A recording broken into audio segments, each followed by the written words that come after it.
ભાવનગરમાં સીપના ભંગારમાં બ્લાસ્ટ થતા એક વ્યક્તિને ગંભીર ઈજા થઈ છે. તો ભાવનગરથી આલા મહત્વના સમાચાર સામે આવ્યા છે, જ્યાં શહેરના કુંભારવાડા બાથાભાઈના ચોકમાં આ સમગ્ર બનાવ બન્યો છે.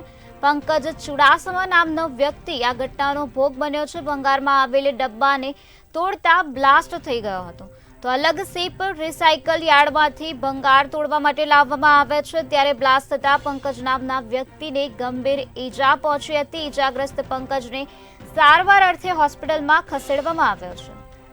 તો ભાવનગરનો આ બનાવ સામે આવ્યો છે, જ્યાં સીપના ભંગારમાં બ્લાસ્ટ થતા એક વ્યક્તિને ઈજા થઈ ગઈ છે. પંકજ ચુડાસમા નામના વ્યક્તિને ગંભીર ઈજા થઈ છે. ભાવનગર શહેરના કુંભારવાડા બાથાભાઈના ચોકનો આ બનાવ સામે આવ્યો છે, જ્યાં ભંગારમાં આવેલ ડબ્બાને તોડતા બ્લાસ્ટ થઈ ગયો હતો. અલગ સીપ રિસાયકલ યાર્ડમાંથી ભંગાર તોડવા માટે લાવવામાં આવે છે, ત્યારે બ્લાસ્ટ થતા પંકજ નામના વ્યક્તિને ગંભીર ઈજાઓ થઈ ગઈ હતી. ઈજાગ્રસ્ત પંકજને હાલ સારવાર અર્થે હોસ્પિટલમાં ખસેડવામાં આવ્યો છે.